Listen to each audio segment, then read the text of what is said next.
that he can't get to.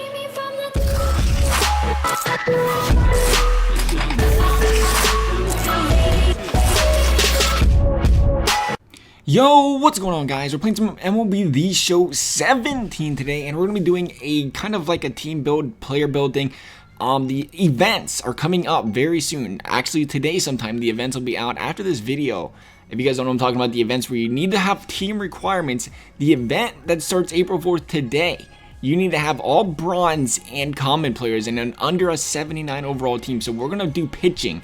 We're going to do the best bronze pitchers that are common and bronze. I'm going to give you 5 starters. I'm going to give you 8 relievers as if we're building your pitching staff. If you guys want to see more videos like this, say for like catcher, first baseman, second baseman, please do let me know. We're going to go ahead and get started here. First guy we got here pitching is Scott Kazmir, 79 on the control, 77 velocity, 76 break. I found it very important to be looking at control because even if you know your guy's throwing 99 miles an hour to 99 break, if the guy's got a 50 on his control, you can't control where that pitch is going anyway, and you could be hanging one over the plate. So control is definitely an important factor when looking at these players. Next up we got Jason Hammel, 81 on the control, 73 velocity, 80 on the break. Another guy with a slew of pitches. Nice to have 5 pitches to work with too when you're throwing players in there. Now this one here is up for debate. The third one is Steven Wright, the knuckleballer. I liked using him. I chose him because he's got that 71 control, 82 break, and I for one have a little bit of a hard time hitting the knuckleball pitchers. I haven't played enough to get used to it, I guess, yet this year, but if other people like that are newer to the game are having the same problem as me, I think that can come to your advantage. Obviously, if it doesn't work, then you can just, bring in a reliever. But if they struggle to hit the knuckleball, it can be a big help for a team if you have a guy like that on your team. So that's why I threw him in there. Then there is Brandon McCarthy, 77 control, 78 velocity, 76 break, solid across the board, near 80s on all of them. I think, again, another great pitcher to be using,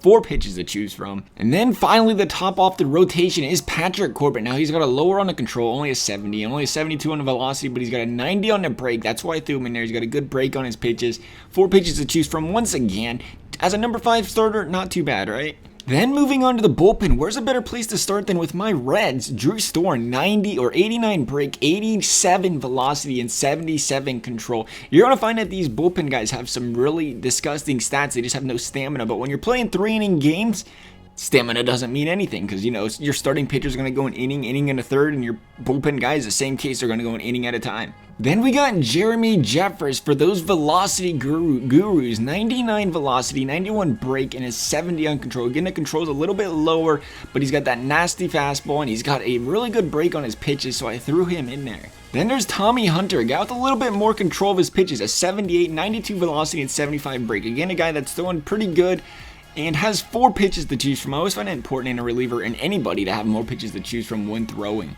Then going down to the free agent, I don't even know if I'm saying his name right, but Luke Hochevar. How about his steal and a half? This guy's a 73 overall, 88 control, 92 velocity, and 99 break. This guy's got to have some disgusting pitching abilities with those stats. Not to mention those 4 pitches he's got to throw there, the knuckle curve, the cutter, the sinker, and the 4-seam fastball. Seems like a must own, especially considering he's a lower overall. I don't know if that's going to affect or not. If you actually have to have a few lower overalls on your team, he'd be a good one to throw in there. Like I said, it hasn't completely unlocked yet to know exactly for sure how it works. Just see the rules and stuff like that in the info screen. Then moving down to a guy that is a common with a solid card. Like I said, if you're looking for maybe a couple of commons to throw in there too, he's got a 75 control, 89 velocity, and 76 break. For a common card, that is some very good stats. Speaking of common cards, how about another Toronto player, Schultz, 80s across the board pretty much for control, velocity, and break. Again, a guy with, well, he only has 3 pitches, but, 4-seam, cutter, slider. So 3 solid pitches, not a bad pitcher to be using either. Again, I say if you need to find some common players. Then finally, we got 2 pitchers left. Both of them are closers in the game, but we got Madson, 79 control, 81 velocity, and a 99 break. That break is disgusting. Seemed like a pretty good idea to throw him on the team. Then David Hernandez. You can get him for 1 whole stub right now. Only 1 stub. Not bad at all. 88 break, 83 velocity, and again, guy with a 79, 80 control. Seems like a solid pickup. The only problem with him is he only has 2 pitches, the curveball and the fastball. That would be my main concern with a guy like this. Other than that, though, if you guys have any good players you've found that are bronze commons, that are pitchers, let us know. Hope you enjoyed this video. Thanks for watching. We'll see you next time.